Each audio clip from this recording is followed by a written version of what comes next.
As NCDC confirms 117 new cases, Presidential Task Force puts Kano, Oyo, Osun, and Edo states under increased surveillance. We are closely monitoring Kano, Osun, Oyo, and Edo. We note the particular concern with Kano.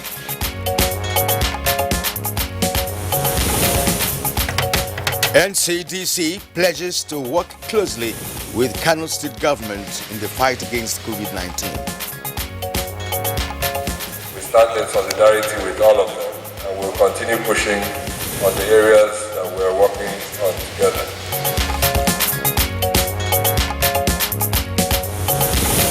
Federal government approves allowances for health workers in the public sector.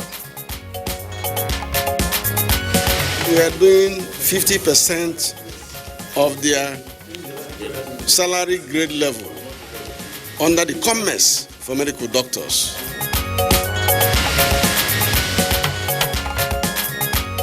And on Good Morning Nigeria, this Wednesday, we shall discuss COVID-19 search for cure.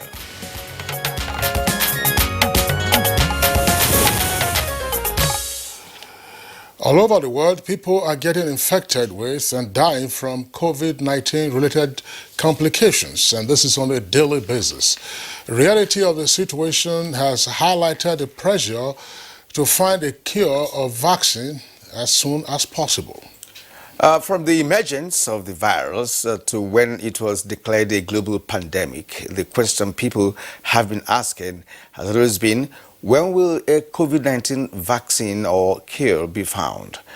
While some Western scientists believe it can take 12 to 18 months to develop and test, others suggest it could be as early as June if scientists work around the clock. Well, whoever is right, the fact remains that the need for a solution has sent many big and small pharmaceutical research companies and scientists into their labs. Some trials are reportedly on the way to look at using plasma. That is, the study of blood from recovered COVID-19 patients to see if their plasma, that is to say, can be given to persons who have been infected with the virus. And it seems desperation for progress in finding a cure led U.S. government Donald Trump to endorse chloroquine as a drug approved by the U.S. Food and Drug Administration in the treatment of coronavirus in one of the White House COVID-19 briefings. However, the FDA, after President Trump's comments, denied approving the drug, clarifying that the FDA is still studying the effectiveness of chloroquine against coronavirus. Well, unfortunately, the apparent approval by President Trump of the use of chloroquine is said to have cost a man his life in the U.S. and sent 3 Nigerians to the hospital for chloroquine overdose. And this was, of course, in Lagos, before state health officials issued a statement warning people against taking chloroquine and other uncertified drugs to treat coronavirus. The fact is, without a vaccine and cure right now, health authorities have to continue preventing infections by relying on containment measures to limit the spread. However, development of an effective treatment for COVID-19 could become one of the most significant milestones in science, particularly as it would be a giant step to returning the world to normalcy. Actually, if you look back, you find that HIV, there's no drug yet to treat HIV, and it's been over about 4 decades now since it hit the world, and as well as Ebola virus. What is happening in the science world? Because they've been unable, to get vaccine for these 2 viruses. Well, of course, that tells you just how stubborn some viruses can be. As you said, I mean, since the outbreak of the HIV in 1981, the world is still struggling, with an effective vaccine. But you have a cocktail of treatment that is used to manage the impact of HIV and AIDS. Now, the Nigerian Minister of Science and Technology, Dr. Ogbunaya Onu, has revealed that the government has an incentive of 36 million naira for any scientist that finds a cure or treatment for coronavirus and Lassa fever.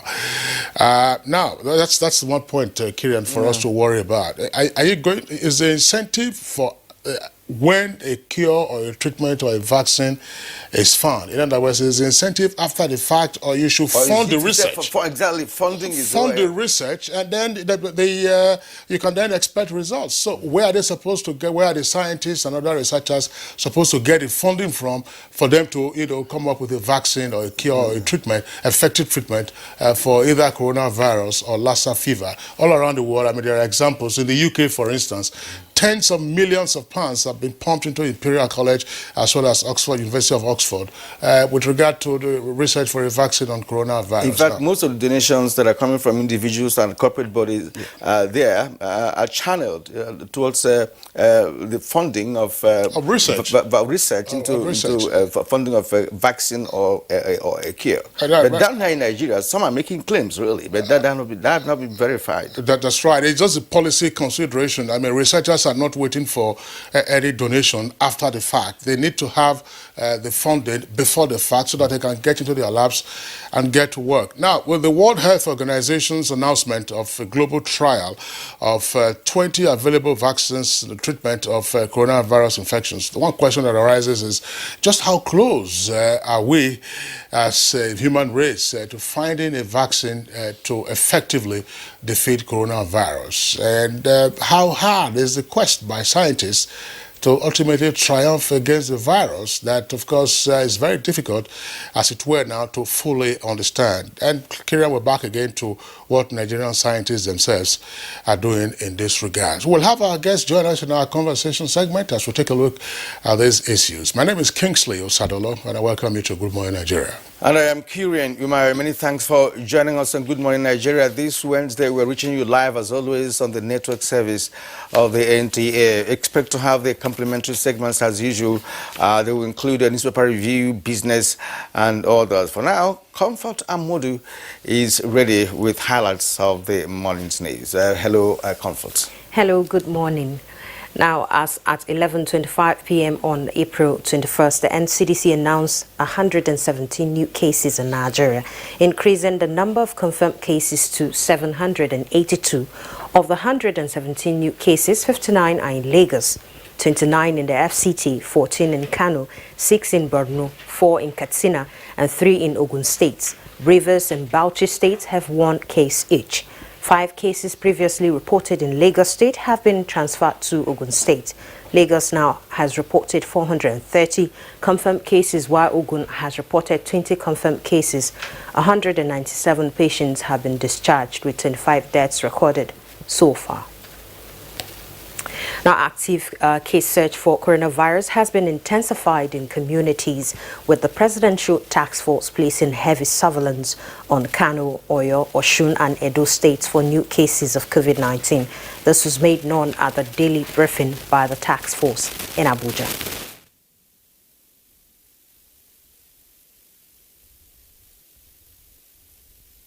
We are closely monitoring Kano, Osun, Oyo, and Edo. We note the particular concern with Kano, and we have engaged closely with the state government. 23 rapid response teams have been deployed. And this strategy requires more testing kits and diagnostics. As part of the support to the states, the Presidential Task Force has approved the distribution plans for medical equipment and consumables available in stock to the states. And the federal government has approved 3 categories of allowances for health workers in the public sector. This was agreed after negotiations with representatives of medical workers and the federal government. We are doing 50% of their salary grade level under the commerce for medical doctors. If you're on a consultant and you are inside the disease center, we give you, apart from that 50%, we give you an extra 20%. If you are in a status clinic or any other clinic that is not public, that is the group that will get the 40%. 10% is for those who are in the hospital environment. They are not health workers. The offer is good enough. We'll continue to do our best. Now, the Director General of the Nigerian Center for Disease Control and CDC, Chikwe Hekwazo, has pledged to work hand in hand with the Kano State government in the fight against the novel coronavirus pandemic. He was speaking during a fact-finding mission on COVID-19 in the state. The Director General had an emergency meeting with Governor Abdullahi Ganduje. We know there have been some challenges over the last few days, but we know that they'll come out stronger and continue the work that they started. We stand in solidarity with all of them, and we'll continue pushing on the areas that we're working on together. What we have now at the moment is grossly inadequate, considering the population of the state and considering the speed at which the infection is going on, and even considering the history of the transmission of the disease all over the world. And barely 2 days after a staff of the World Health Organization tested positive for coronavirus in Bauchi State, another staff of the organization has also been confirmed positive. The new discoveries now brings to 3 the number of active cases in the state. The development has prompted the review of the partial lockdown order on the state by the state government. Also, the partial lockdown will involve more stringent measures that will affect the whole state, and that we are going to have a committee on palliation to be headed by His Royal Highness, the Emir of Bauchi and other members, that will involve the clergymen, the ulamas, the politicians, the women and youth groups, so that we will be able to deepen corporate social responsibility. And Sokoto State Government has commenced contact tracing of its index case. This came to the fore at a briefing in Sokoto.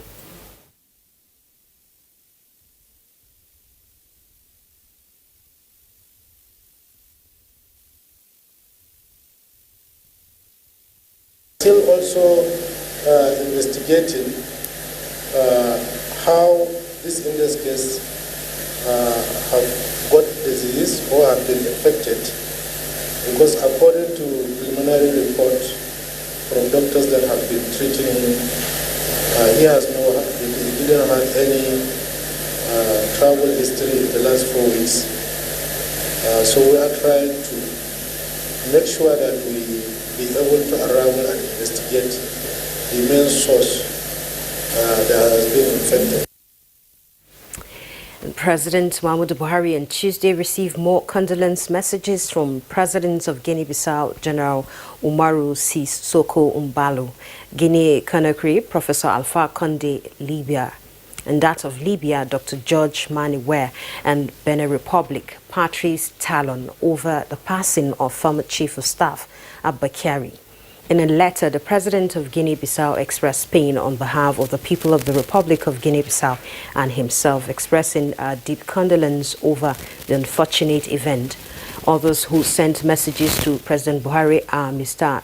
Kikuta Yutaka, Ambassador of Japan, Omar Olenga, Head of Mission Embassy of the Republic of Congo, and Amador Tal, Charge d'Affaires, Gambia High Commission, the Embassy of the State of Libya, and Embassy of the Islamic Republic of Mauritania. Ambassador Hassan Tukur, former Principal Secretary to the President Goodluck Jonathan, Prince Tony Momo, former Minister of Information Nuratu Batagarawa, and former Permanent Secretary, Minister of Defense, and Professor Dick Azinger, Benue State-born Professor of Law and Jurisprudence in the United States, also commiserated with the President. And that concludes the news highlight for now. Good Morning Nigeria continues shortly with Kingsley and Kieran after this break.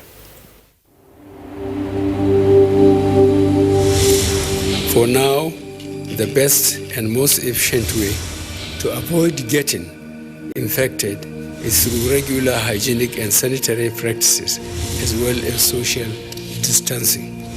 As individuals, we remain the greatest weapon to fight this pandemic.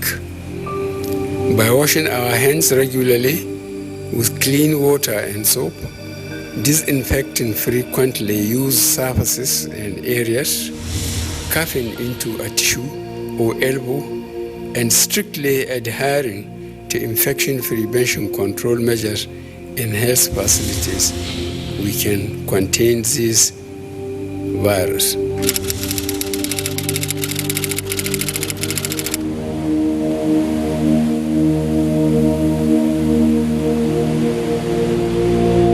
Improved household hygiene is essential to keep your family safe. Did you know that the sodium hypochlorite, the active ingredient in hypo bleach, is equipped to fight viruses and germs? Add some bleach to water, soak a clean napkin in diluted bleach, and wipe off germs from common contact surfaces. Wipe off with hypo. Disinfect your home with hypo bleach always. Endorsed by the Nigerian Medical Association.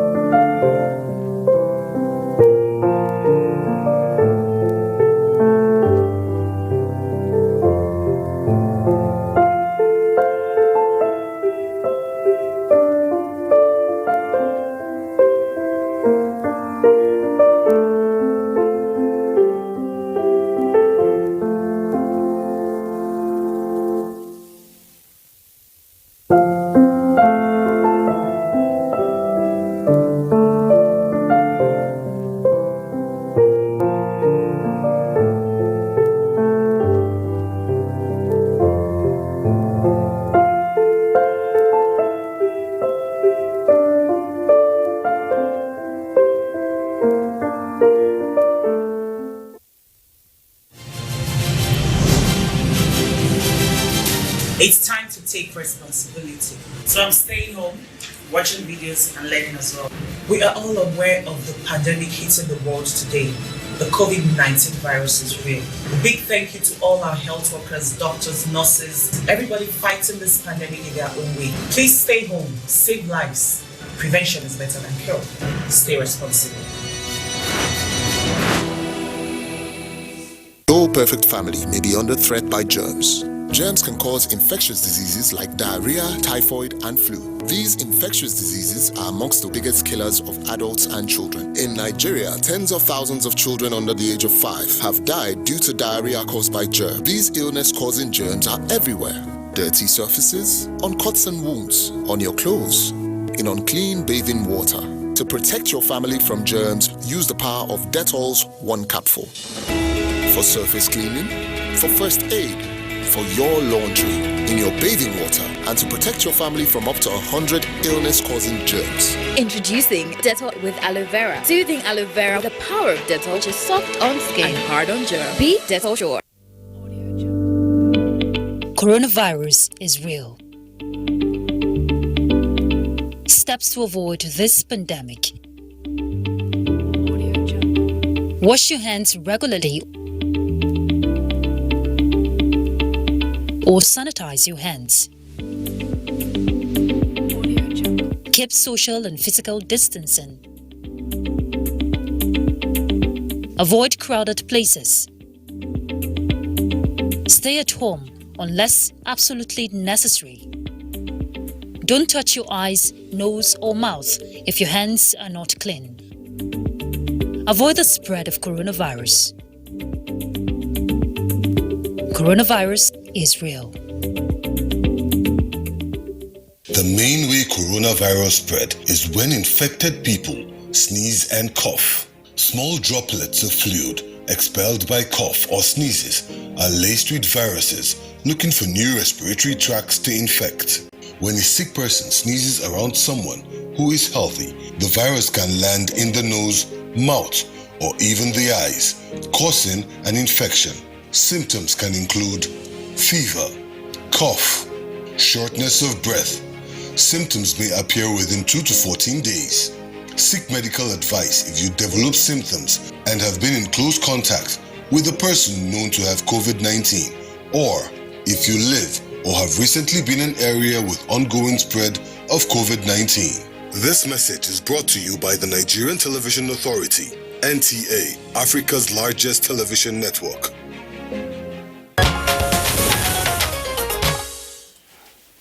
You're watching Good Morning Nigeria, reaching you live on the network service of the Nigerian Television Authority. Now it's time for business news, and here is our correspondent. Hello and welcome. The COVID-19 pandemic has pushed oil prices to their lowest in centuries. In the USA, crude sold for less than $1 per barrel on Monday, the 20th of April 2020. Experts say oil is likely to pick up, but not before many people must have lost their jobs, arguably permanently. Payroll protection plan is on in a bid to save jobs globally. The significance of the ability of employers to be able to continue to pay employees is a caveat that has come under threat by COVID-19. I am Kolo Muhammad. It sure does pay to stay safe, live and let live. Kolo Muhammad with a business report. We appreciate that. Up ahead is newspaper review.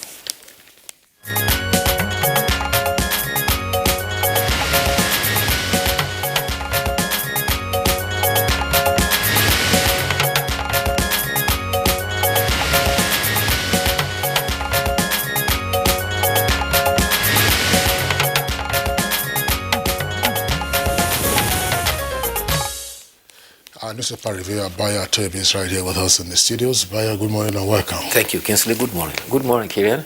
Good morning, Nigeria. Baya, you're welcome. Thank you. All right, let's begin with the Punch newspaper. The Punch newspaper from top to bottom. That's above the nameplate. Inflation rate hits 23-month high at 12.26%, says NBS. It's on page 21. Ramadan, look for the moon. NICIA tells Muslims, that's of course coming from Sultan of Sokoto, is on page 10. Akinjide dies at 88. Buhari, Obasanjo, Jonathan, governors, others mourn. Details on page 7 of the Punch newspaper. The lead story on Punch this morning is on COVID-19. Kano, surge worries, federal government Ganduje begs for help. It has 2 riders, multiple burials. Relatives attribute deaths to malaria-related ailments. 2 Lagos patients die. Sokoto NMA chair and another WHO worker test positive. All right, the photo story there is on the distribution of the palliatives by the rep of the chief of air staff. And below that, we have Lebanese advertises Nigerian woman for sale on Facebook. I hope that is not true. That's on page 4. Federal government postpones WASC and NACO indefinitely. It's on page 10. Ebonyi police arrest Vanguard reporter over invasion story. That's on page 11. Now, Buhari orders payment of varsity lecturers withheld salaries. Also on page 10. Assassins gun down Kogi vigilante group chairman. The rider, bandits kill 4 soldiers in Zamfara. The stories on pages 4 and 10. Falana writes Kaduna AG demands El Zazaki's wife's release. It's on page 13. All right, Bayo, let's take a look at the Nation newspaper.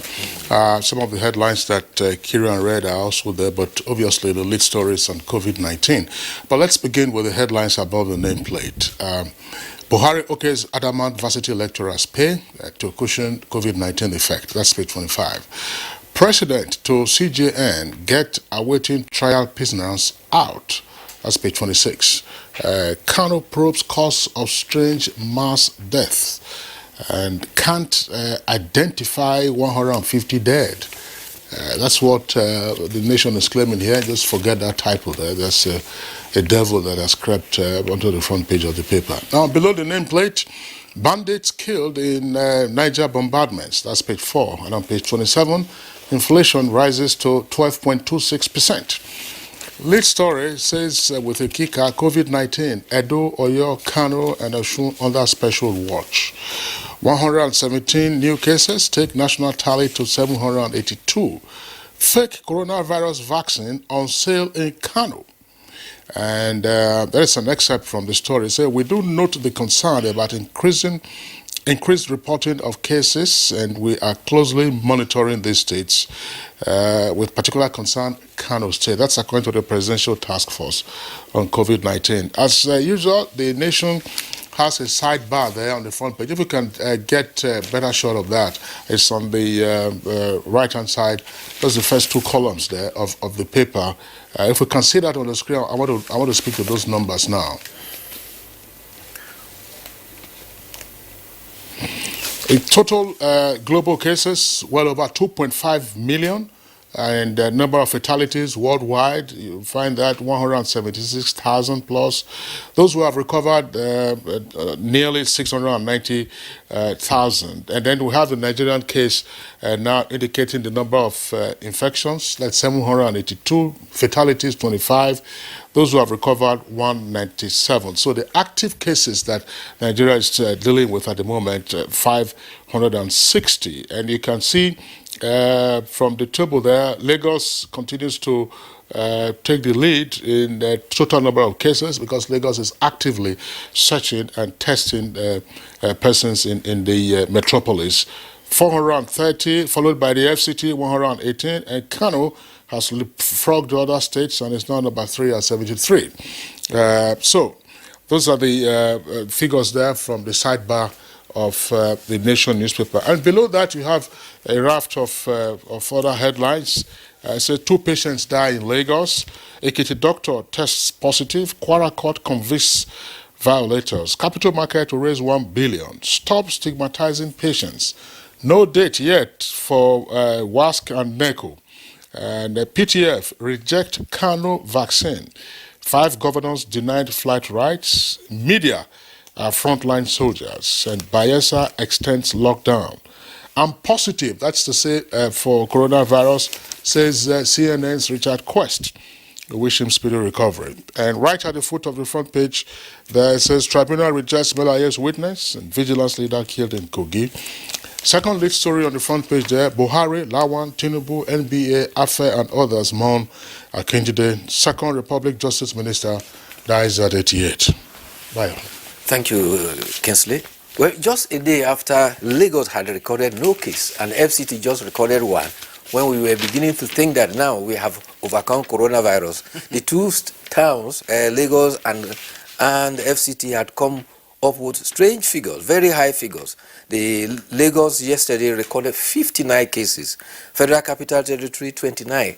Kano is leapfrogging many states, is now yesterday recorded 14. Borno 6, Katsina 4, Ogun 3. The total recorded yesterday was 117. And these are the infected cases. This is the highest ever in Nigeria. So far, the nation has registered 782 cases, 197 have been discharged, and unfortunately, we suffered 2 deaths yesterday, bringing the tally to 25. What is the challenge now? To detect, to test, to isolate, and care, and for every case, we have to trace every contact that is very necessary. With the pandemic now in 23 states, already the Presidential Task Force is expressing concern, and it announced that its concern will be for Kano, Oyo, Osun, and Edo states. These are states where the increases are on the rise. The Guild of Medical Directors say patients who are now to be admitted to private hospitals will be assumed to be positive and will be proven otherwise through appropriate tests.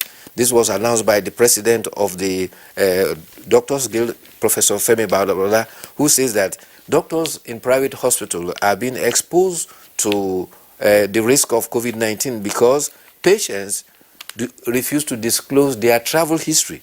And therefore, he has indicated that the guild, unfortunately, had lost 3 of his members, one in Katsina, one in Uyo, another one in Lagos. He clarified that the impression that private practitioners knowingly treat infected patients at their facilities is very erroneous. He has asked, therefore, that private hospitals should be assisted by providing them serological kits so that they will be able to conduct tests too. The World Health Organization has warned that nations should be cautious about lifting lockdowns. The world body says that there could be a resurgence if lockdowns imposed are lifted rather too early, because we have to wait until the curves are beginning to relax. The regional director for the Western Pacific, Takeshi Kasai, says lockdown measures have improved the way of improving effective control and slowing down the spread of the coronavirus. It has also succeeded in reducing transmission. Therefore, he warned that nations should not be very quick at opening up their places for lockdown. There is the report about concerns about strange deaths in Kano. This is sequel to burial in 3 cemeteries. There is the Dandodo Cemetery, Kofa Maguza, as well as Kaka Cemetery, where hundreds of persons are said to be buried. The Kano state government has set up an initiative to investigate and find out what is happening. However, even the citizens themselves have said that it's not coronavirus. They suspect malaria and typhoid. An epidemiologist from the Bayero University says it is actually age-related illness, but Kano state government is investigating to try and put age-related illness. Age-related, that is the people in mass. People in mass. Yes. That is where the problem lies. Yes. There should have been tests conducted when the deaths, were rising at the initial stage. Yes. You have to conduct tests and come up with something. Epidemiologists that you just read what he said. But for me, the starting point would have been to carry out tests when the deaths were coming, in their tents. So by now, we would have nailed it on something to say, look, this is what the problem is. When you say age-related, it cannot be a mass, because they are saying that the cemeteries have been filled up, but there's no space in the cemeteries to bury people. So what kind of death is that? Something must be responsible for that. Something yet to be identified. Actually, that's what the epidemiologist said. He said until they've put their finger on it and the Kano state government say it is going to investigate, he is, for now, is surmising that it's age-related because most of the victims are very aged persons. Well, I mean, how are they going to check that now? Are they going to assume the bodies that have been buried to ascertain what killed them? In other words, are they going to have to undertake the autopsy on the bodies that have been buried? Or they're going to wait for a new set of persons to die, God forbid, as we say in Nigeria, before conducting autopsy on them to find out the cause of death? I mean, people can make their own assumptions and say, oh, it's malaria, oh, it's typhoid, but there are strong suspicions as to what is happening. Exactly. Cemetery attendants, those who are grave diggers, were the first to report a surge in the number of persons that were being brought to burial. And in some cases, those numbers were 300% above the regular average that they were buried. So what was the cause? And Kirian, you remember you and I were on set when, some weeks ago, we started drawing attention to the fact that there are some things and places that, government needs to pay attention to, where on account of cultural practices, sometimes, autopsies are not conducted and people just get buried, and there's no benefit of knowing what happened, the causative factors, and therefore, how to take more preventive measures. But now that the Presidential Task Force itself is looking at this, I think that's going to be a very helpful step. Yes, look at Kano and then see how Kano can be assisted. That's one. But I'm not saying, Nasarawa, which is close to the Federal Capital Territory here, adjacent to the Federal Capital Territory, doesn't have a case yet. In fact, we had the governor of Nasarawa in our studios last week. Kogi, which also borders the Federal Capital Territory, still has no case. But these are locations. Kogi has 10 Yes, so these are locations to look at. Is there testing going on, for instance, exactly, in Kogi? because I was going to that, because for you to say that a state does not have an index case does not necessarily mean that nobody has it there. From the biological behavior of this virus, we need to carry out extensive tests. Somebody was advocating general tests, so to speak, but the possibility is not there because we don't even have the medical supplies to do that. But there should be tests, there should be extensive tests. And you mentioned something very, very important earlier on, Bio, and that is the issue of WHO's warning to the world, to unlock the lockdown, before the actual time. Because if there's a resurgence, it's usually 10 times what it used to be. Because resurgence means that, look, people have just been living their life not knowing they're being infested. Before you know it, it will blow up. And by the time people queue up, there'll be a lot of hospitalizations. We'll be on the high side. And of course, Nigeria as a country, with the nature of our medical facilities, you find that we're going to be overwhelmed. And nobody wants to have it. But then, that's what we saw even in developed countries where they have better health facilities. Well, away from coronavirus now, the human interest story. A Nigerian woman has been advertised on Facebook for sale in Lebanon. The man who advertised it is Walid Gerard. He put the advertisement saying that he's looking for, he has a domestic worker from Nigeria for sale for the price of $1,000. And to actually amplify the quality of the product he's going to say, he says it's very, very active and very clean. The price is $1,000. The Nigerian mission in Lebanon is reported to have reacted to that. They are trying to trace the man.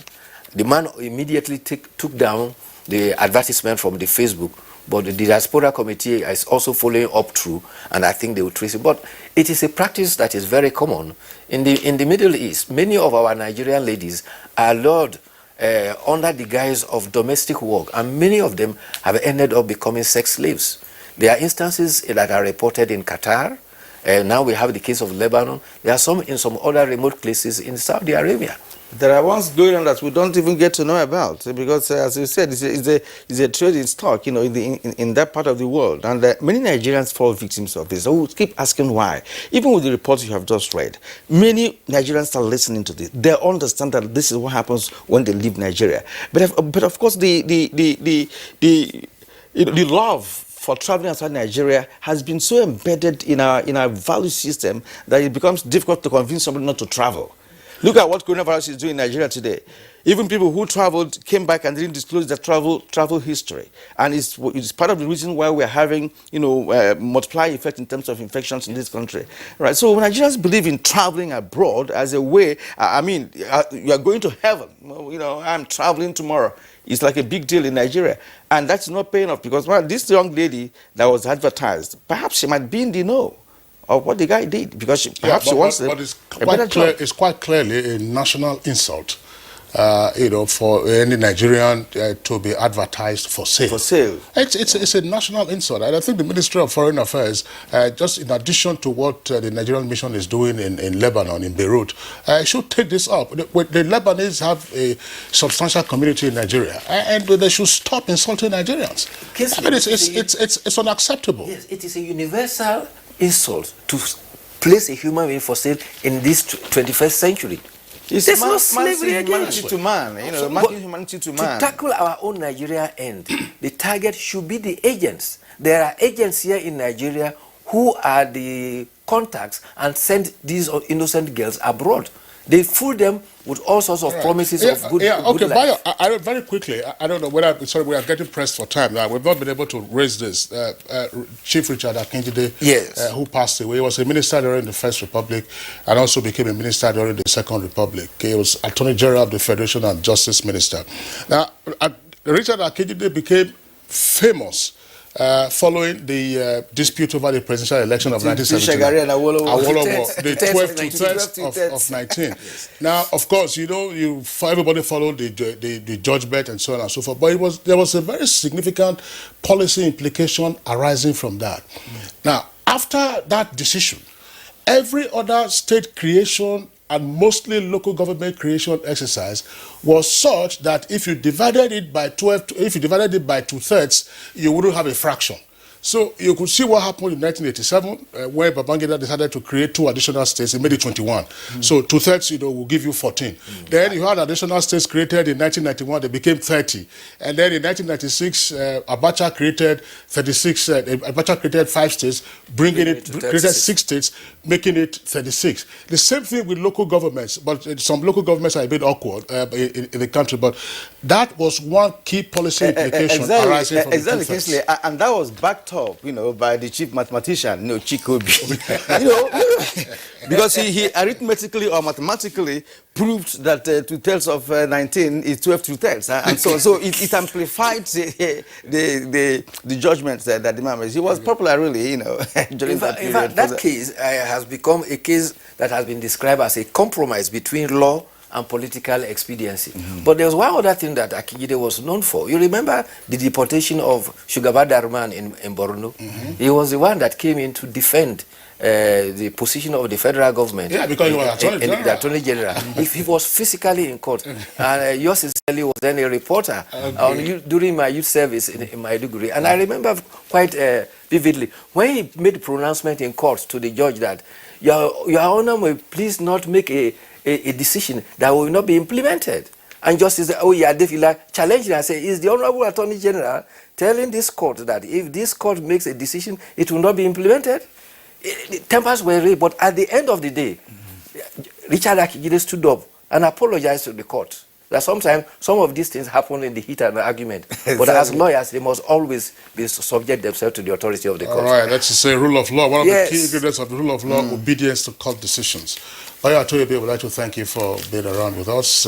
Yesterday also marked the 80th birthday, by the way, of Felix Adenaike, one of Nigeria's illustrious journalists. Happy birthday to you, Felix Adenaike. Bye, I'll see you tomorrow. Thank you.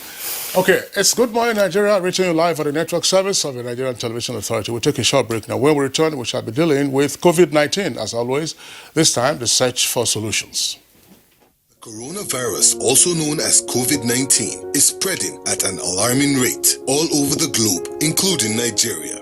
With the number of infected persons in Nigeria increasing daily, prevention is better than cure. Coronavirus has no cure. The virus spreads from one person, who affects 2 persons, and by the time the affected person is isolated, the 2 persons have affected 4, and it keeps spreading. You must take preventive measures to save yourself and that of the people around you. Always wash your hands with soap and water. Put distance between yourself and others. Whenever you cough or sneeze, cover your mouth. Clean and disinfect surfaces. Stay at home if you're sick and contact the proper authorities. Together, we can cut down the spread of the coronavirus. This message is brought to you by the Nigerian Television Authority, NTA, Africa's largest TV network. Today on Happy Clean Niger Mission, we visit Mrs. Johnson live in Lagos. Ha! Helen Paul! Hello, madam. Would you like to join us on this mission? Yes, but how? Just one question for you. How do you keep your toilet clean? I use regular detergent and bleach for washing and removing yellow stains. I have been using it for years. Oh, madam. The regular detergents and bleach are used for washing clothes. To clean your toilet properly, you need Harpic 10X. It is specially made for stains in the toilet. Harpic Thick formula settles on stains and gives 10 times better cleaning compared to regular detergents and bleach. Wow! Now I'm convinced, Helen Paul. Really? Yeah. Now that she's part of the mission, the next house is yours. Now believe this Koroti. You know, if you touch black man, if you like, gather the whole Niger, come together, make the cough. Nothing. Which one you want? Give me V&D. I beg, get small pieces. How much you want to give him? Give me 200. Take your change now. You don't want your change. My people, this coronavirus, na serious matter. May una wash una hands regularly. Come use alcohol-based hand sanitizer. If you no see water, wash your hand. Make una sit down for house. You see this virus, so e no get leg. Now we dey waka kurukere. No waka around make the virus for die. No forget say the betterment of our people. Now for your handy day. This message is from the Akinfade Foundation in partnership with the National Orientation Agency with support from MacArthur Foundation. Assalamu alaikum wa rahmatullahi ta'ala wa barakatuh. Dear brothers and sisters, in view of the COVID-19 pandemic we are currently challenged with, we at Al-Habibiyah Islamic Society enjoin all Muslims to adhere strictly to government directives geared towards stopping the spread of the virus. These measures include the stay-at-home order, washing of hands with soap and water, using hand sanitizers where water is not available, and other hygiene measures. We remind you all of the words of Allah in the Holy Quran, chapter 2, verse 195, which says, "And do not throw yourselves with your own hands into destruction." We also remind you of the hadith of the noble Prophet Muhammad, peace be upon him, which says, "Do not cause harm or return harm." Please stay at home and stay safe with continuous dua. This message is from Project Itfine of Al-Habibiyah Islamic Society. Al-Habibiyah Islamic Society, from Allah to you, a light.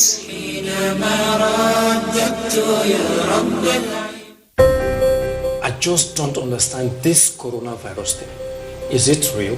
See, coronavirus, known as COVID-19, it's a global problem and has killed thousands of people in China, Italy, Spain, UK, US, and other countries around the world. Okay. Now, why are they saying that we should stay home? Because if you go outside and get in contact with someone who is infected, you become infected and then come back home, affect your family. That's how it happens in other countries. Now, please, help me explain what this social distance is all about. See, as we are now, the virus travels through the air and by touch. We must maintain 6-foot distance at all times. Oh, so it's not by washing my hands with soap and water or hand sanitizer that is only important? Washing of our hands regularly is very important. But we must come together and fight this virus like we did Ebola. It is our responsibility to each other.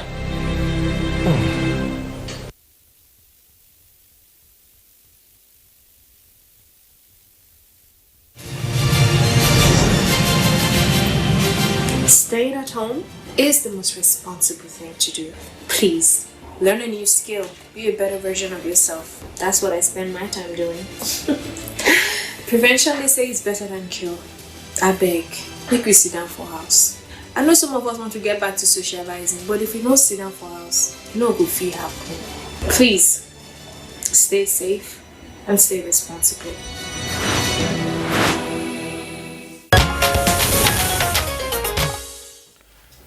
You're watching Good Morning Nigeria, and we thank you for staying with us up to this moment. And for us to start off our conversation this morning, here is a background report on COVID-19, search for cure or search for a treatment protocol that can kill the virus. And let's get that from Aisha Ubali.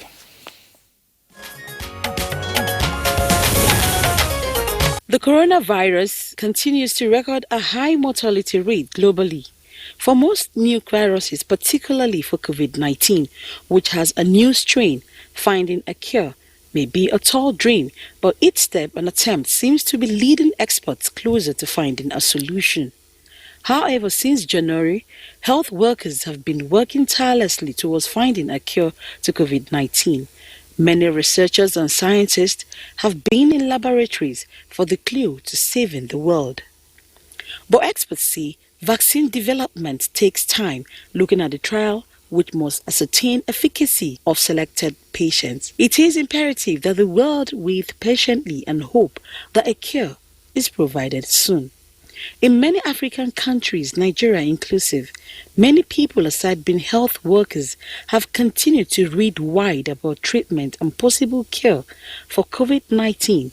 Some people, as a way of prevention, are consuming more immunity boosters, antiviral as well as antibiotic substances. Some research show that chloroquine disrupts the early stage of coronavirus replication.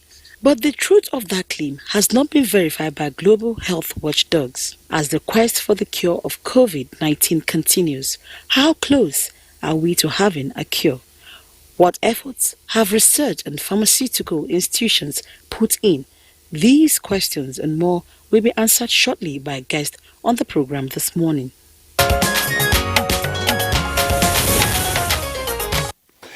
Many thanks for that backgrounder. We have guests with us here in the studios as well as others who are joining us via Skype from remote locations. First, let's welcome again Dr. Obi Adigwe. He's Director General of the Nigerian Institute of Pharmaceutical Research and Development. Dr. Adigwe, pleasure to have you again on Good Morning Nigeria. It's good to be here. All right. Also here with us in the studios, we'd like to welcome Professor Alex Akpa. He's Acting Director General of the Nigerian Biotechnological Development Agency. Pleasure to have you with us on the program. Thank you, Nigerians. All right, and joining us from Lagos via Skype is Professor Babatunde Salako. I hope I got that correctly. He's the Director General, Nigeria Institute for Medical Research. You're welcome to the program, sir. Thank you very much. Good morning. And also joining our conversation via Skype, this time from Warri in Delta State, is Professor McDonald Idu, a professor of phytomedicine, University of Benin. It's a pleasure to have you on our program today. Good morning. All right, gentlemen, once again, you're welcome to this conversation. Let's begin with those we're having via Skype. First, Professor Babatunde Salako, who is the Director General of the Institute for Medical Research. Professor Salako, I mean, we daily read reports of what's going on around the world in terms of research efforts. First, to understand the nature of this virus, that's the COVID-19 virus, as well as the development of a vaccine or treatment regime. A wide range of institutes, universities, as I said, daily being reported with regard to the work that they're doing. What is it that we are contributing in terms of this search for a solution to COVID-19? Thank you very much. For us in Nigeria, what we've been able to do was to sequence the virus of the index case in Nigeria. That actually showed that the virus that came to Nigeria was actually the same virus that started the infection in Wuhan. The importance of this is that the virus has really not changed much. Often viruses mutate so that they have other strains. Such strains may be more dangerous than the original one. Sometimes it may not be as dangerous. So it's nice to know the infectivity of the virus that we have around. And we have continued to do that to see if we are going to be able to pick a new strain in the process, because it may explain the mortality in some of these countries that we've had about a lot of deaths. Now, beyond that, we are also looking at the possibility of picking up a particular site within the sequence of the virus that may be used to target diagnostics, kit development within the country. Because what pays us is really to be able to manufacture our own kits locally. Right now, as I speak, kits are not enough within the country, and that's why we cannot expand the case definition for our testing of the community in case we run out of kits. We needed to do that, and knowing more about the sequence of the virus, the architecture of the virus, can provide us the opportunity to do that. These two abilities we have, and we have been trying to work on it. However, this can also be used to determine new drugs. Most of the drugs that have been looked at these days are drugs that have been repurposed. They've been used for other ailments in the past. And because this is a new virus, it's very difficult to quickly develop a drug. You needed to first repurpose some drugs and see whether they could be useful in the treatment of this condition. But with the sequencing and the architecture of the virus, it's also possible to see if we can get a protein target within the sequence that can be used for drug development.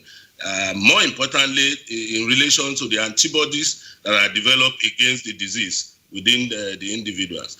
Beyond that, we are looking at the people's response to government efforts to ensure that they understand government efforts, and that they also know about the way the disease presents, the symptoms of the disease, whether they also know about the way to prevent themselves from getting the disease. These are areas that we are looking at currently.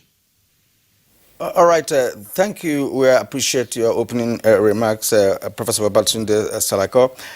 It is good to know that the Nigerian Institute of Medical Research has a good understanding of the sequence of the virus. So that's the beginning of appreciating the biological behavior of the virus. And again, that's good news as well that you said that it does not mutate, which is a clear indication that it has one strain that can be, dealt with. And I want to bring in Professor McDonald Idu, Professor of Phytomedicine.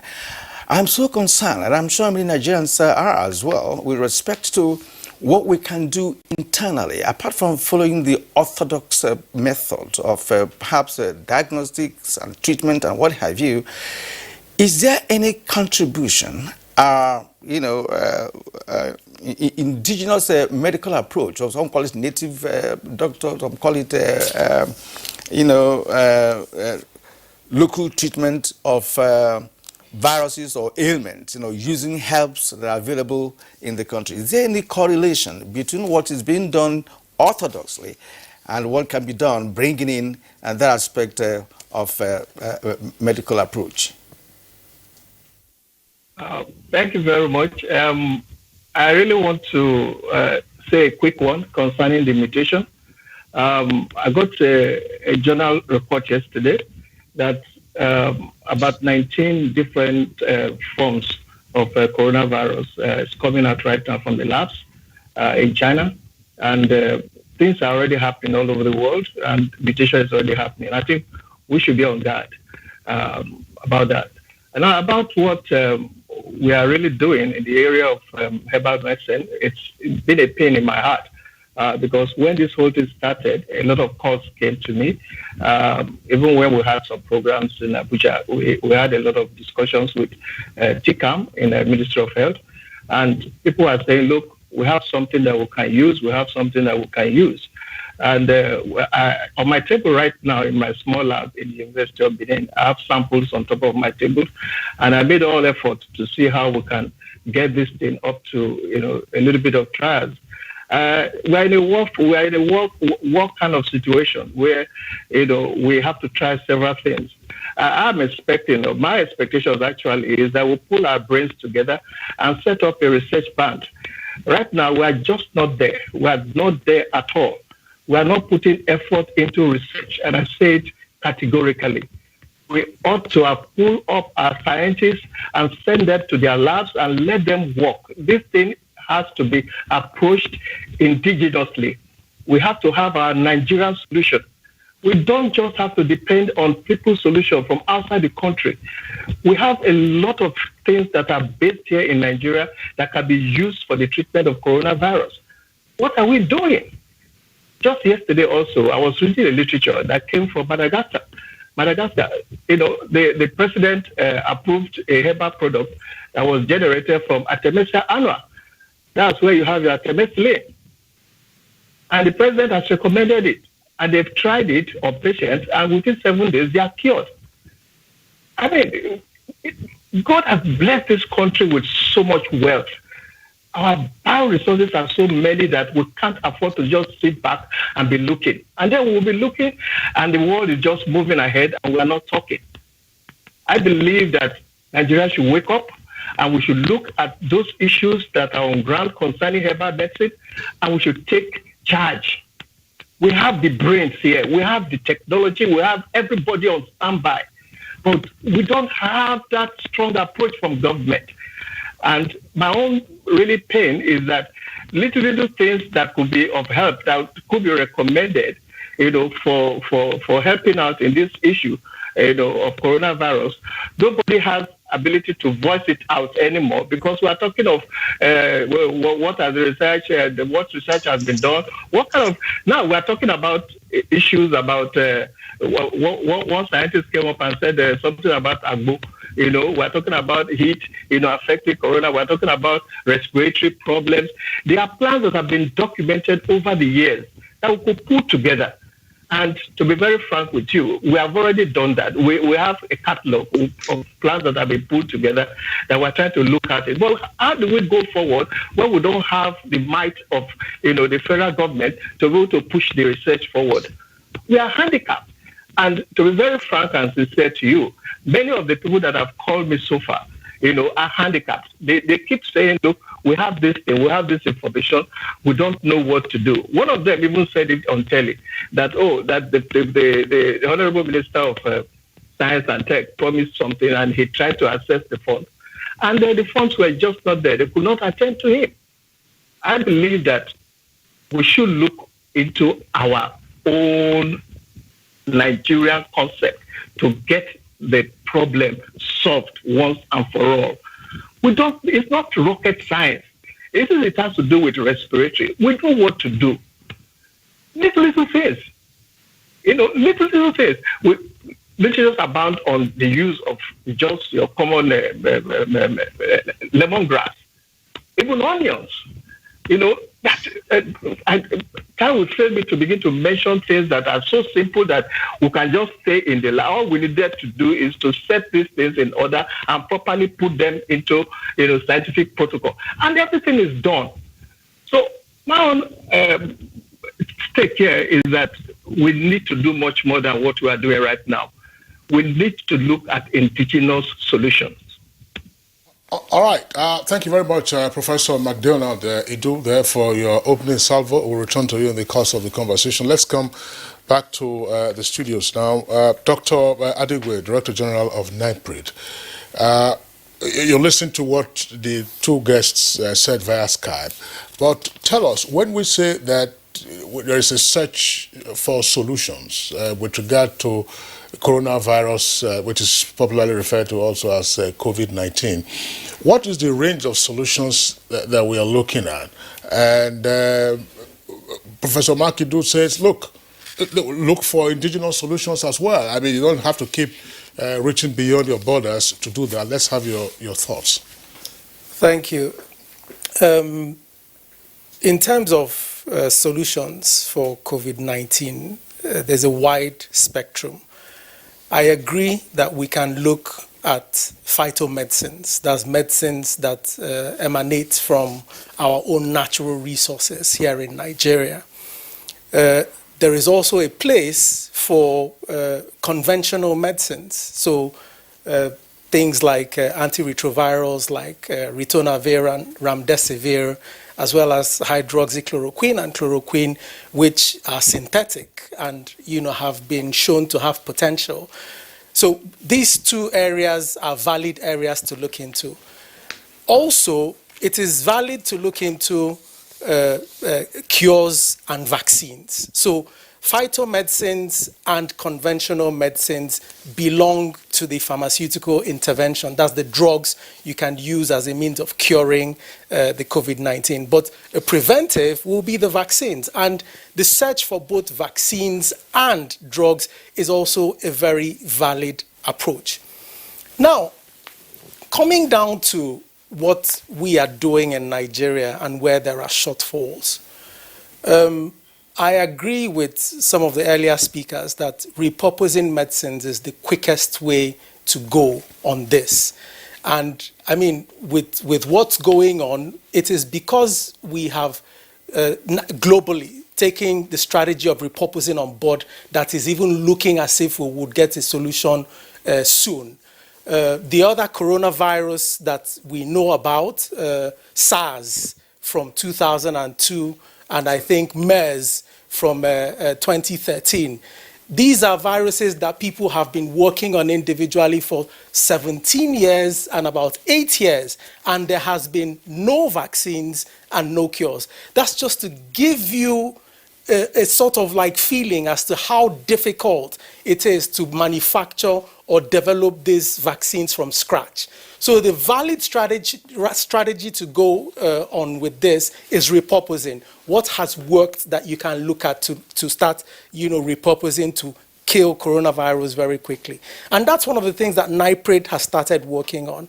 As I speak with you, we're working with a strong partner as regards looking at clinical trials using drugs that are repurposed for coronavirus for the strains that are available here in Nigeria.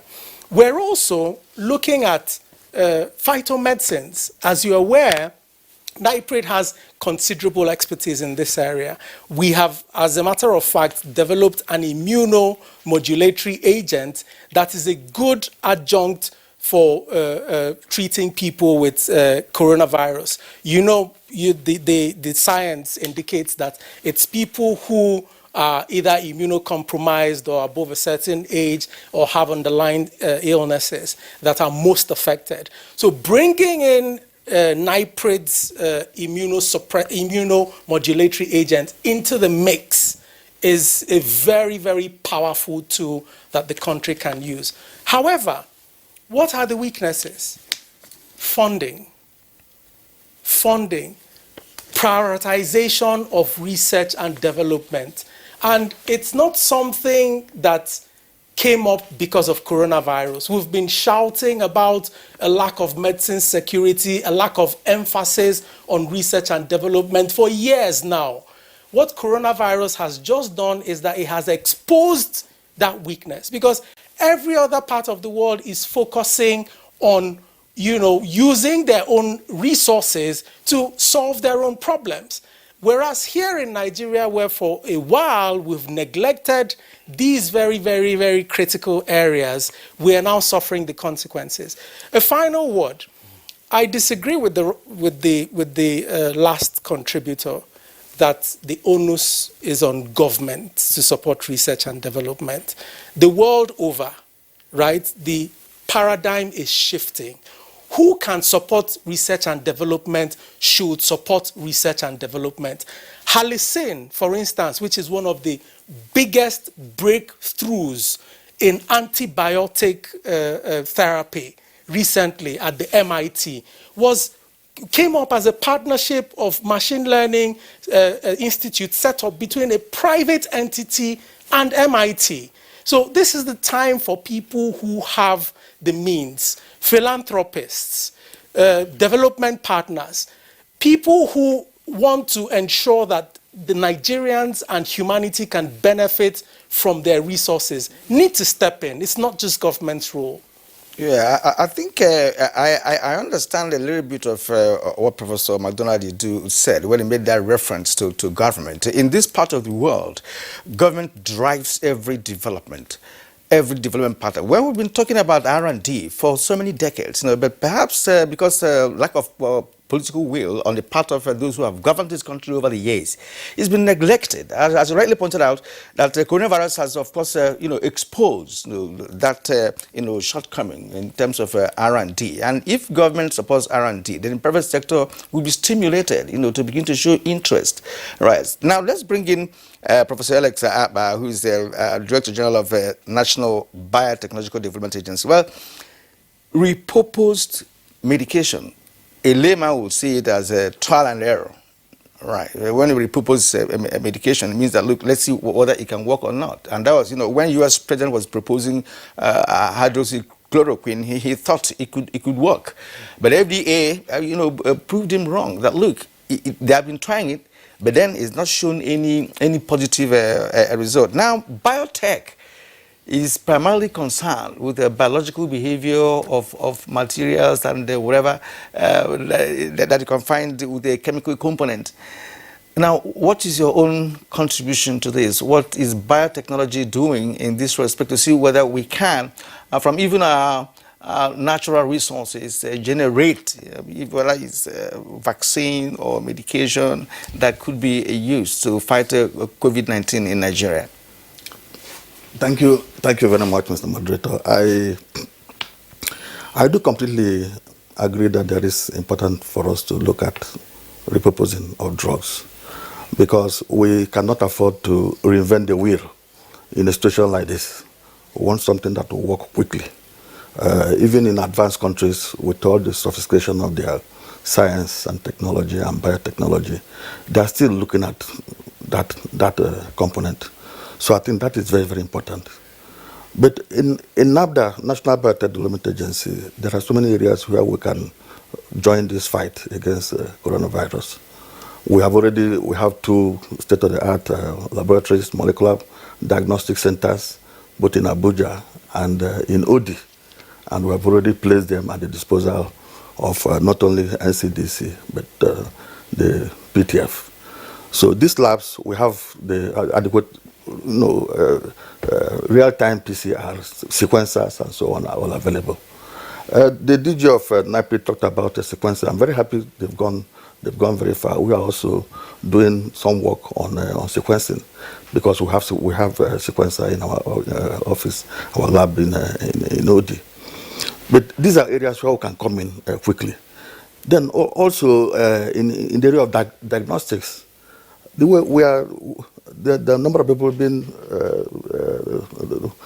looked at in this country is too low. Look at even in the West Coast, we are doing the lowest. Our diagnosis is lowest. So I think that we need to ramp up massively our capability to carry out tests.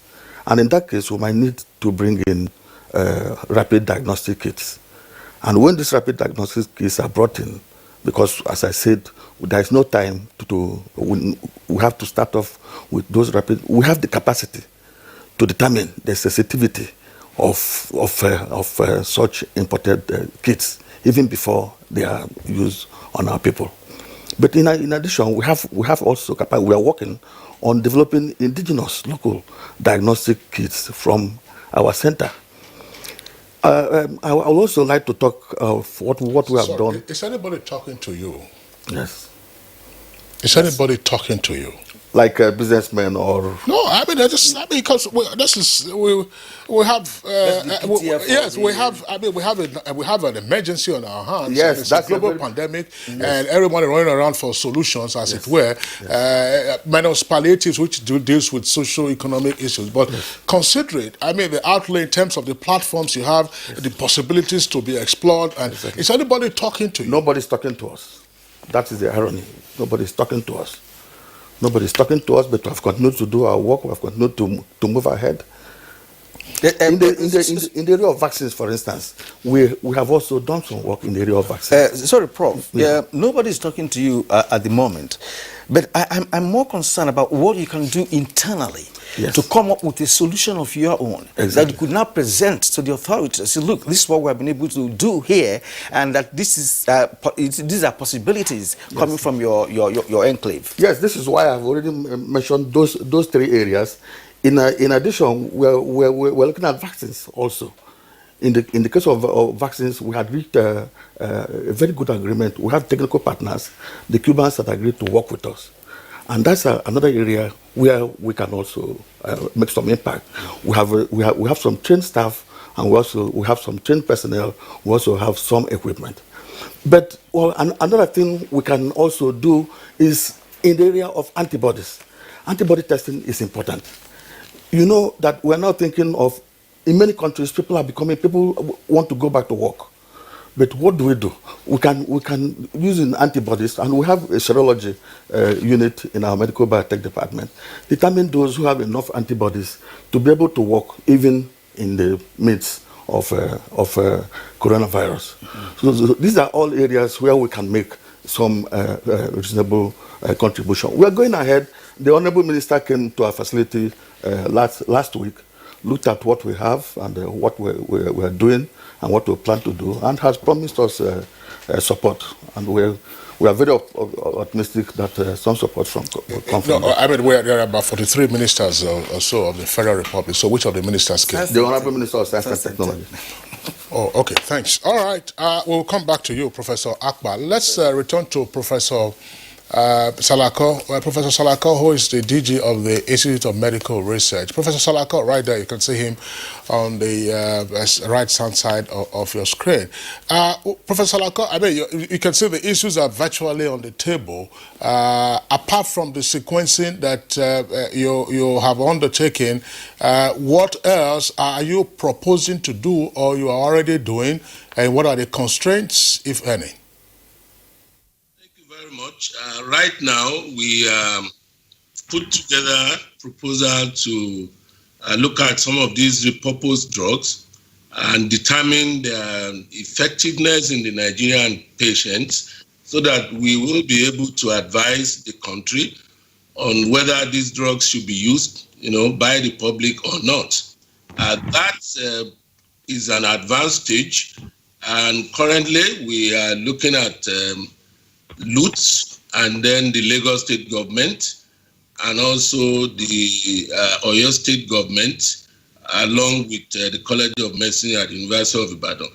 These proposals are in the hands of some teams in these areas, and we are going to start looking at how to kickstart it. Funding is a major issue, but I must say at this point that we got some startup funding from the current Honorable Minister of Works. This is a personal donation to the Institute. He is our chairman of Board of Trustees for the Nigerian Institute of Medical Research Foundation. So there's this little fund that we want to use to kickstart this. Now, we're also talking to the PTF through some of our contacts, and we are planning serological tests, which has been designed for the 6 geopolitical zone in Nigeria, so that we can determine the antibody response of the community to COVID-19. This may provide us an information about how many people really have come in contact with the disease and how many people have developed antibodies against this. This is called herd immunity. And if this is seen to be in high proportion, then it will mean that the community is ready to move on even with the infection, because they already develop antibodies against the disease. So this is also at a very advanced stage. We are working with the University College London and the NCDC. This is at an advanced stage. We are hoping that the PTF will release some fund for this purpose. The last I heard from it is that the fund will soon be released. Now, beyond that, we feel that we should look at the general populace. I think I mentioned that before, because we should not just be looking at treatment alone. We should also look at the people's behavior and responses to the disease. There are some people, even as at now, who don't believe that the disease is real. They think it's a hoax. And unfortunately, this is not an information we should allow people to believe in, because it can support the spread of the infection. So we're looking at people's belief and attitude and their responses to what government is doing and what the healthcare workers within the communities are doing. We're getting some feedback from them. These are mainly questionnaire studies, and they have been deployed outside, and people are already responding to it. So in the next few days, weeks, we will be coming up with the findings from some of those studies. This is the situation where we are for now. And recently, we organized a drive-through at our institute here, and we're also following up people who have come through to do their tests within the institute. Those who are positive, we're following them up, and we already sought their consent that we may be following them up when they when they leave isolation centers. All right, Professor Babatunde Salako, I want to remain with you for further clarifications or amplification of what some of the points that you have raised while answering Kingsley's question. And I want to say this, that collaboration appears to be the key to effective cross-pollination of ideas when it comes to medical research like this. Is there any kind of collaboration between your institute, that of Institute of Pharmaceutical and Research Development in Nigeria, of course the DG is here, and NABDA, for instance, whose DG is also here, and perhaps phytomedicine? Now, because from what is playing out globally, it requires master intelligence to discover what to do to coronavirus. Nobody have had analysis globally. Nobody, no professor globally can come and state categorically that, look, this is what we will do today, it will work. It's just guesswork.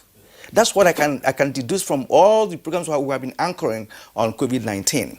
Now, is there a collaboration between your institute and other institutes in Nigeria to sit down and say, let's bring Tradu, Orthodox, whatever it is together, and so what we can have indigenous approach. You told us you are collaborating with University College England.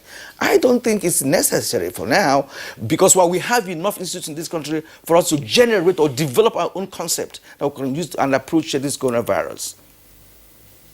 Well, thank you very much. We are working with a colleague in NABDA to look at convalescence patients who have developed antibodies against the disease during their infection and who have been discharged.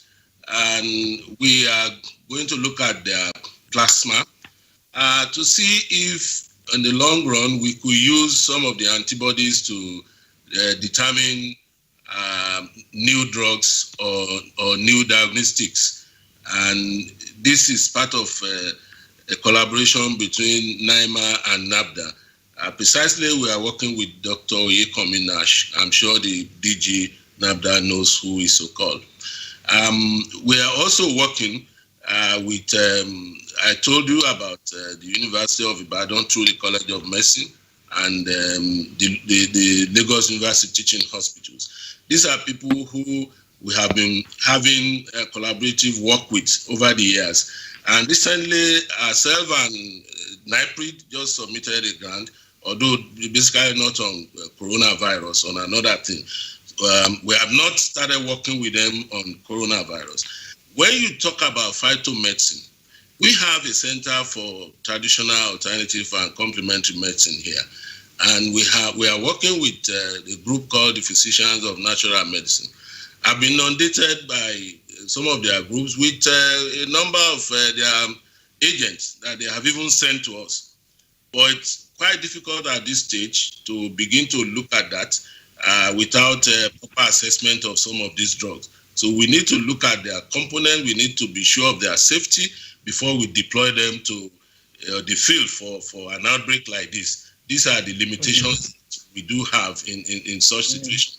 However, we know that in China, they deployed their phytomedicine, especially for people who have mild to moderate disease. But in Nigeria, the status of traditional medicine has not been that widely accepted by people in the practice of medicine and in government, so to speak. So it's really a challenge for us to be bold enough to bring out traditional medicine and start to give that to people in this outbreak. I think we have some medical issues that we need to sort out before we are able to do that. All right, Professor Salako, thank you very much. Let's come back to the studios. Dr. Adegwe. Now, Kirian raises the question to say, look, research institutes are, as it were, working in silos at the moment. To the extent that we have a national and global emergency with regard to COVID-19, how can the various institutes that are researching into different aspects of coronavirus get out of their silos to collaborate? And in getting out of their silos, who should play the coordinating role or instigatory role? Say, no, you get ahead with this, is what we have seen. You guys sit down and then, we examine, you go back, while, the political policy perspective is being pursued, by those who speak to those issues regularly. So, I want to put this on record that Nigerian chief executives don't collaborate enough. I was appointed Director General by His Excellency President Muhammadu Buhari 18 months ago. And in that 18 months, I have reached out to close to 50 DGs and CEOs of agencies across Nigeria, seeking for collaboration. And I have only gotten what I would say tangible response from less than 20% of them. Professor Salako mentioned the grant that we put together. He was one of the first people that we reached out to say NIMA and NIPRID is a natural collaboration. We need to start working together. And thank God we've just been able to put together the first grant in the history of NIPRID and NIMA. NIPRID is over 30 years old. NIMA is probably the same. So for this type of collaboration to have come up in just 18 months, it will give you an indication of how poorly we work together. Coming to coronavirus, as a people, we consequently tend to see, we constantly tend to see what is in front of us rather than looking at the bigger picture. So nationally, the emphasis has been most on identification of cases, treatment, public health strategies, and largely ignoring the role of research and development, which will not only help you in addressing the immediate issues, but also provide a big picture, long-term thinking. Products that will be developed in Nigeria will keep earning Nigeria money, even post-coronavirus. Various procedures that are validated in Nigeria will be relevant for us, even post-coronavirus. Things that will be generated from research and development will contribute to our socio-economic development, job creation, knowledge transfer, capacity building. And as such, due to the critical role that research and development needs to play. You've heard all the speakers. You've heard Professor Salako. You've heard the DG of NABDA. I think it is time for us to start thinking about a top level, and I mean to the very top level, coordination of research and development specific for coronavirus. That's right. We'll use coronavirus as a test case. We'll use it, as a model. And if it works, we can now start looking at using the same model for other diseases that are prevalent in Nigeria. Look at malaria, for instance. It's our disease. Sickle cell anemia, it's our disease. There's so many things. Diabetes, there's so many diseases which, if that kind of coalition can successfully emerge from coronavirus, start to look at collectively, I bet you in the next 5 to 10 years, Nigeria will be a leader in research and development for healthcare. All right, thank you, Dr. Biadigwe. We lost our man, Professor McDonald Yidu, a short while ago, but I've been given signal that he's right back. So let's get to him. Professor McDonald Yidu, I hope you listened to other guests, even within the period we lost you, and they have spoken extensively on different aspects of this conversation, as a matter of fact, from different perspectives. But I want to emphasize on this. Professor Babatunde Salako noted that there are medical issues that need to be sorted out in the country. And Dr. Adigo was just speaking against the backdrop of the question posed to him by Kingsley, that's also talking about collaboration between research institutes in the country with a clear vision of determining how coronavirus can be locally handled. Now, Professor Salako also said that his institution has a phytomedicine department that it's also collaborating with. Now, what I want you to speak on is whether there is a possibility of phytomedicine and other medical approaches that we can do collaboratively with other institutes. Well, we've just lost Professor McDonald Yidu once more. Of course, he's reaching us from Warri in Delta State. We've lost him. And now let me ask Professor Abba to come in on this, because he's also into biotechnology. Yes. Honestly, if what we achieve out of this meeting, this discussion, and what we achieve out of coronavirus is the need and importance for agencies to come together, to work together, to develop joint proposals. From my agency alone, we have churned out over, since this issue started, over 4 or 5 proposals. The last one was to the African Development Bank. If we work together, like recently we sent samples also to NIPRID. We sent some samples to them for analysis.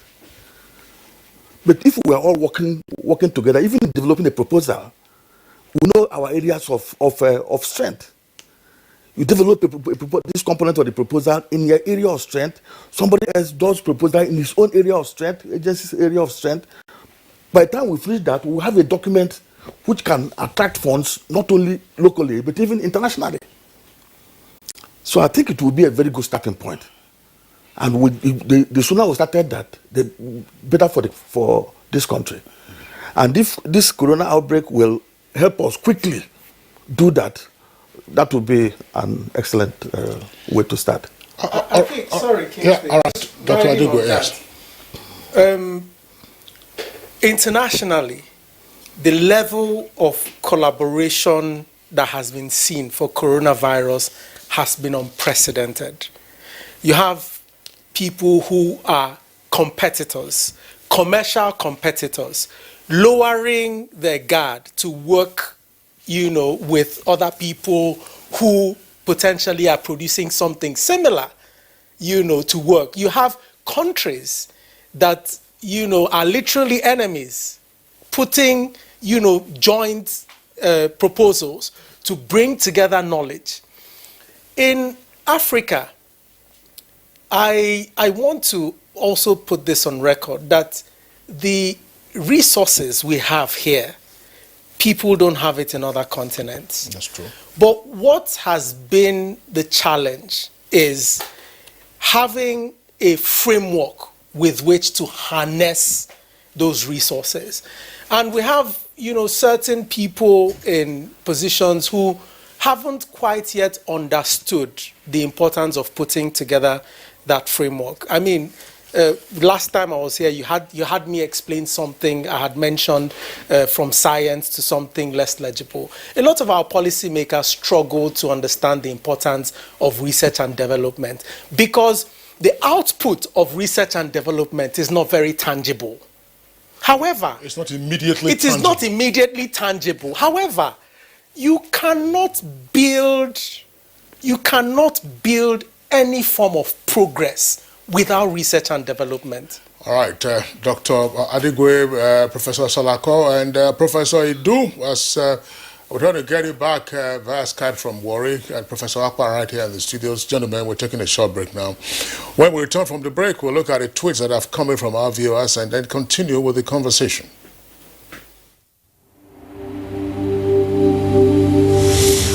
For now, the best and most efficient way to avoid getting infected is through regular hygienic and sanitary practices, as well as social distancing. As individuals, we remain the greatest weapon to fight this pandemic. By washing our hands regularly with clean water and soap, disinfecting frequently used surfaces and areas, coughing into a tissue or elbow, and strictly adhering to infection prevention control measures in health facilities, we can contain this virus. In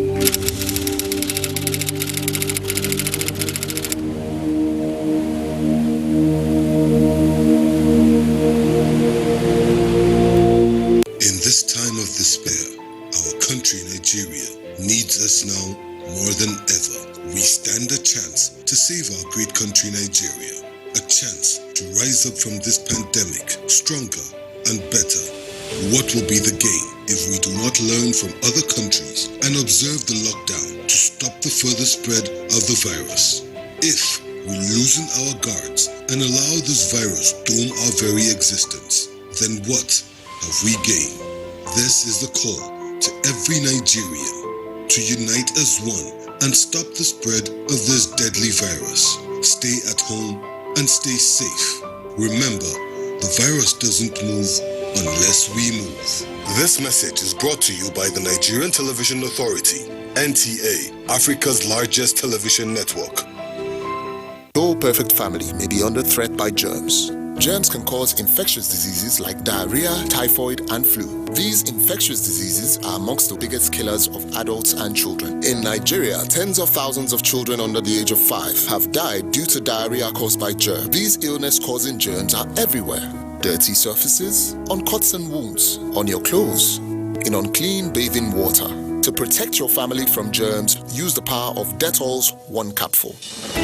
For surface cleaning, for first aid, for your laundry, in your bathing water, and to protect your family from up to 100 illness-causing germs. Introducing Dettol with aloe vera. Soothing aloe vera, the power of Dettol, which is soft on skin and hard on germs. Be Dettol Sure.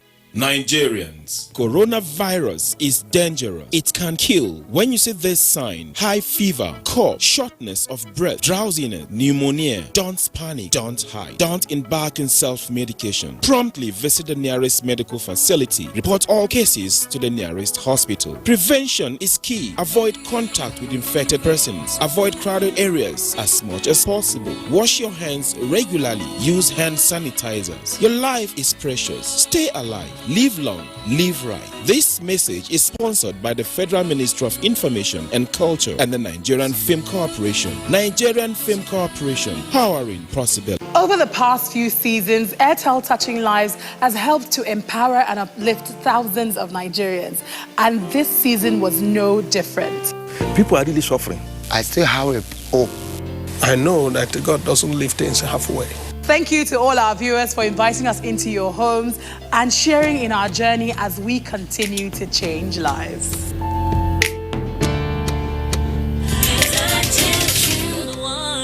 Touching lives. As a strong immune system increases the chances of victims surviving COVID-19, a corruption-free society creates opportunities for citizens to thrive and prosper. Build your immunity. Stop corruption now. Report all acts of corruption to ICPC on this toll-free number 0800 2255 4272. This message is brought to you by ICPC and NTA. I just don't understand this coronavirus thing. Is it real? See, coronavirus, known as COVID-19, it's a global problem and has killed thousands of people in China, Italy, Spain, UK, US, and other countries around the world. Okay. Now, why are they saying that we should stay home? Because if you go outside and get in contact with someone who is infected, you become infected and then come back home, affect your family. That's how it happens in other countries. Now, please help me explain what this social distance is all about. See, as we are now, the virus travels through the air and by touch. We must maintain 6-foot distance at all times. Oh, so it's not by washing my hands with soap and water or hand sanitizer that is only important? Washing of our hands regularly is very important. But we must come together and fight this virus like we did Ebola. It is our responsibility to each other.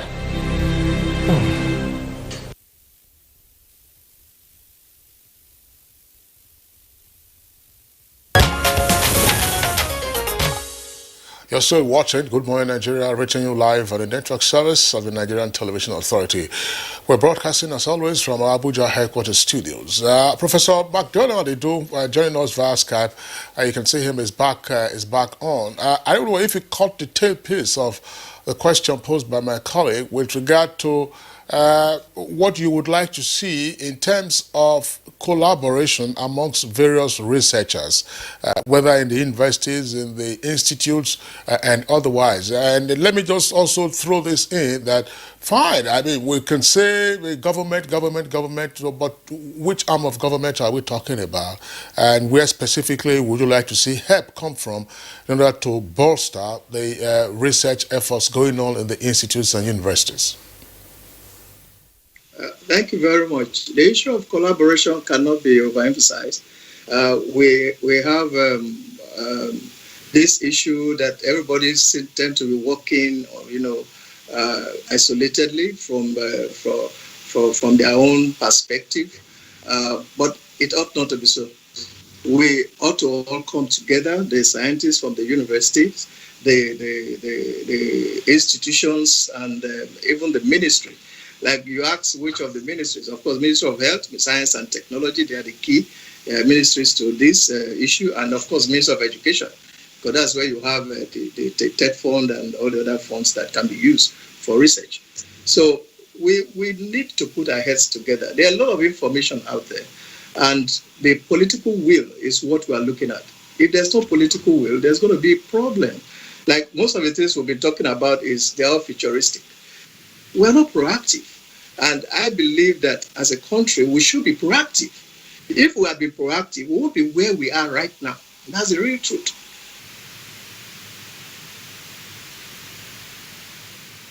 Proactiveness. I want to bring you back to an issue that was raised by Babatunde Salako, and that has to do with medical issues that need to be sorted out in the country. You have, of course, addressed some of that.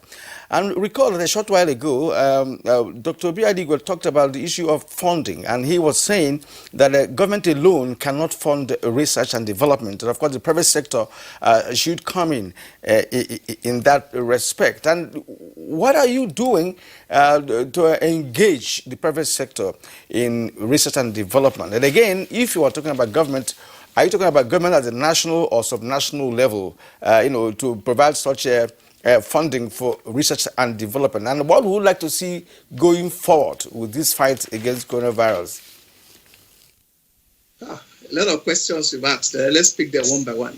Now, the first one is, what are we talking about issues concerning plants? Now, these are various plants that have been used over the years, hundreds and thousands perhaps of years, and nothing has happened to them. So what are we looking at? We accepted artemisinin, from China. Nobody contested it. Over 2,000 years ago, they've been using it. In Nigeria, our forefathers, including everybody sitting right there in the studio, you all use one form of herbal product or the other when you were young, or perhaps even right now. So the issue of dragging this thing up, down, need not to come in. The sky is big enough. We all can come together and make sure that this country move forward, especially at the primary healthcare level. These plans we are talking about, they are not strange plans. They are not things. They are research. They are documented. People have worked on them. For God's sake, things are going on in the various institutions that people are not aware of. A lot of work going on right there in the universities, in the research institutes, everywhere. But there's no coordination. So if there are coordination, we'll be able to know that most of these things we are talking about ought not to be. This war between the scientists and perhaps the medical doctors need to be attended to, need to stop. We need to look at each other eyeball to eyeball and know that we are all important. We are all important. This country must move forward. You can't kill one to save one, because as the way we are going now, if we don't take it, we'll just lose it. We will lose it. Other countries are going on. Look at India, China, Malaysia, Germany, even the United States. But here we are fighting each other. We are, dragging one another down because of, we don't know what the active constituent is. We don't know what. These are things that have been used and documented. The second question, perhaps you talked about the issue of in terms of funding, the private sector and all that. Somebody mentioned something about the political will. If we don't have look at Firo, for instance, they have a lot of products there, but nobody is coming forward. We are talking of industrialization. Nobody is coming forward. So if there's no political will, nobody will want to invest. Nobody will want to invest. Right now, as I'm talking to you, Nigeria, we don't produce any drug. The NAFDAC DG said it the other day, and it's true. But we need to start looking at ourselves and tell ourselves the home truth. let us come together and start producing our own indigenous things, our own indigenous drugs that will help us. These are things we grew up with. These are things we'll be using. These are things that we can invest money in, and we will help ourselves. There was another question you asked. I'm trying to pick that question now. I think I've answered the one for collaboration. The medical issues, general medical issues in Nigeria. Where? How to address the medical issues in Nigeria. There are medical issues that have not been sorted out, and that was, according to one of our guests, Professor Babatunde Salako. He talked about the issue of medical issues, underlying issues, in the medical area that are yet to be tackled, which is, of course, giving birth to inadequacies that we're seeing today. Now, licorice is what we use here, perhaps in the Niger Delta area. They call it stick, for instance, and they use it for banga soup, or some use it for even pepper soup. It's very good for everybody.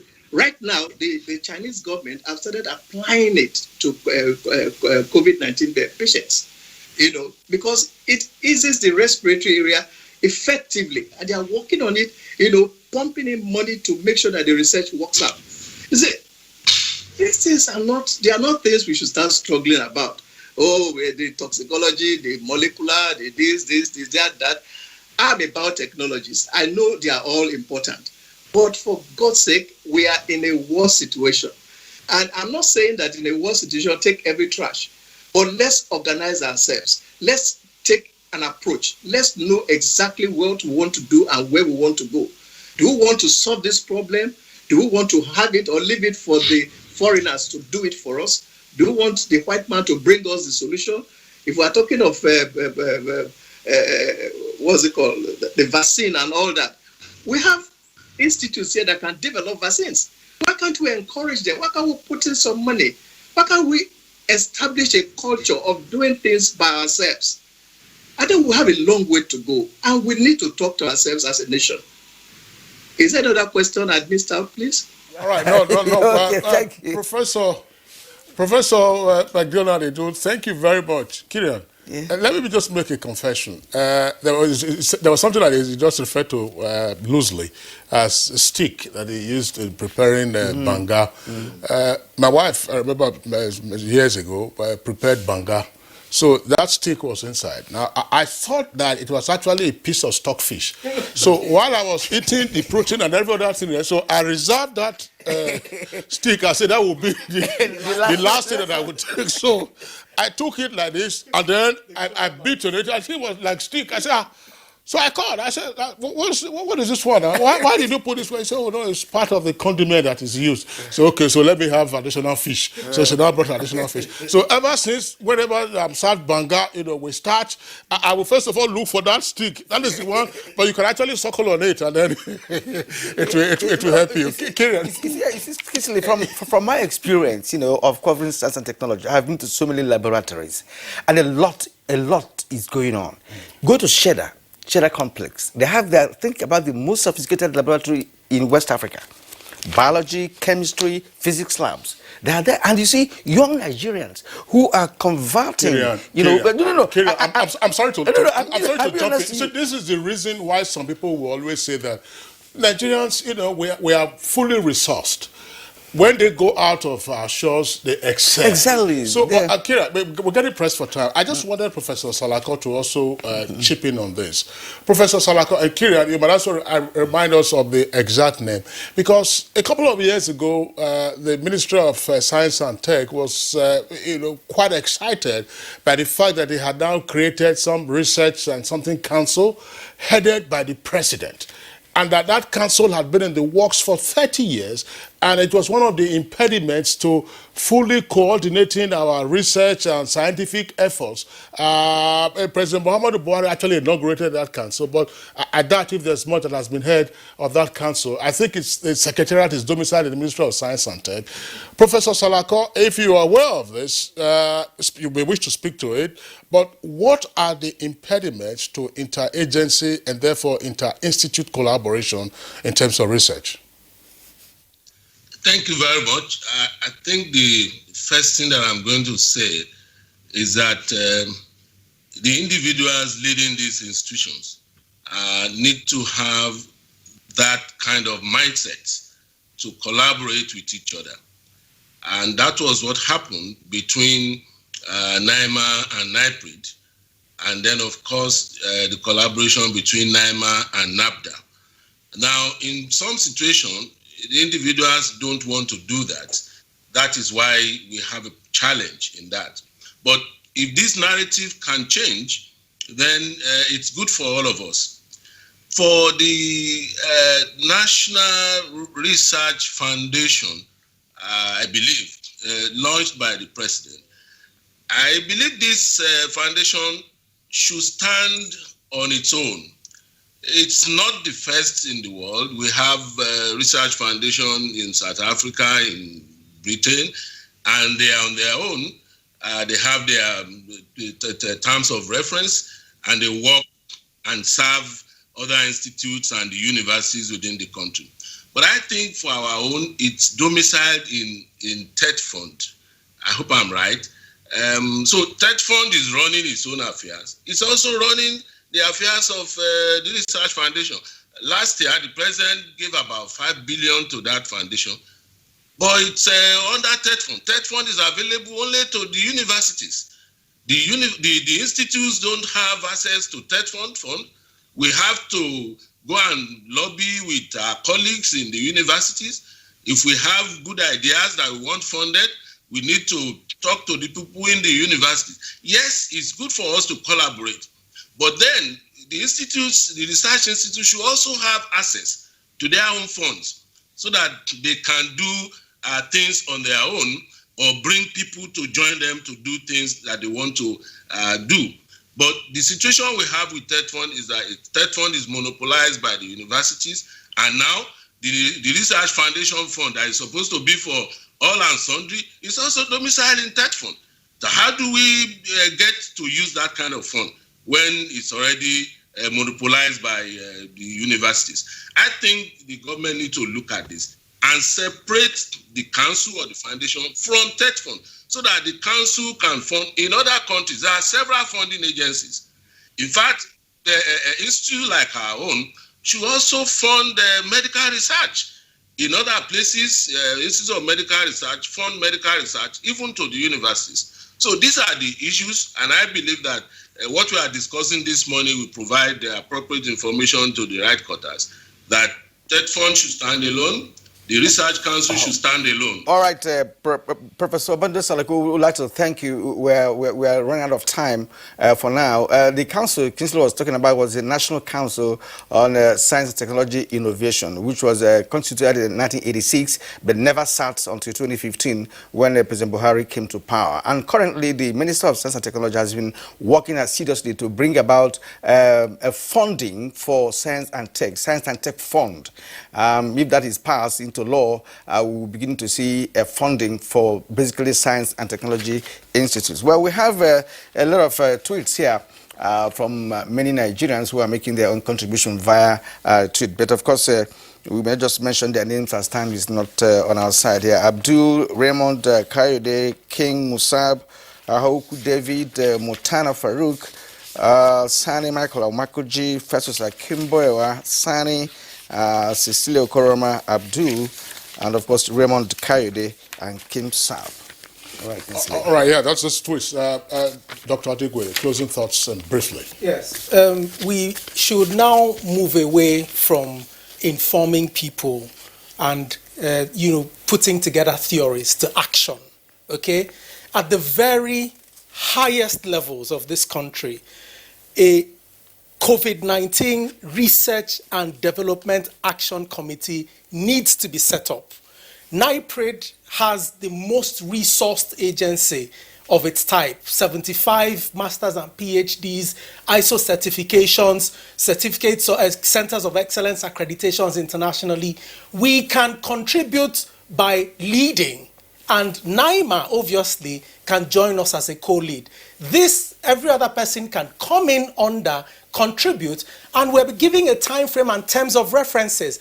What do you do about phytomedicines? What do you do about clinical trials? What do you do about quality of... And of course, someone has to coordinate. Yes, obviously. Yes. So we can put that.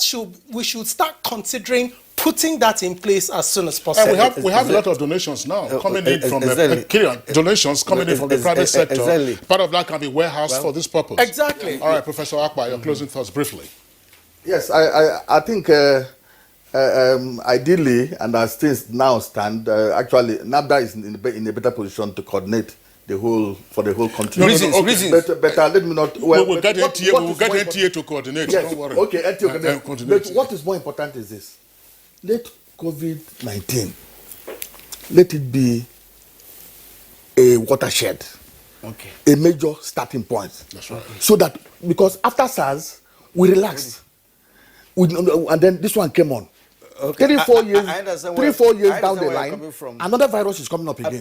Yeah, so let us get ready and be ready. I understand where you're coming from. You're talking about because you are biotechnology. Yes. I just watched one American who said he has studied about 100 viruses, expected and unexpected. He said, look, it's not whether it's going to come. Yes. It's not about if, but it's when it's going to come. No, well, Dr. Adibu said that the last time he was on this program. He said, look, not in the next 10 years, it will come. Expect God forbid. Yes. It will happen in 5 years. Right. It will happen. Every 5 years, expect is what have we learned from this? Ebola, we shouted the same thing. Medicine security. Remember, people refused to give us medicines for Ebola. That's right. We shouted medicine security. Everybody relaxed. This is COVID-19. We need to learn from that experience. Dr. Obi Adigwe, Director General, Nigerian Institute for Pharmaceutical Research and Development. Thank you for being with us on Good Morning Nigeria. Thank you very much. Professor Alex Akpa, Acting DG, National Biotechnological Development Agency. Thank you for being with us. Thank you very much. From Lagos, Vice Cap, Professor Babatunde Salako, Director General, Nigeria Institute for Medical Research. It's in the middle of your screen there. Prof, thank you for being with us on the program today. And Professor McDonald Edu, Professor of Phytomedicine, University of Benin, joined us, Vice Cap from Warri.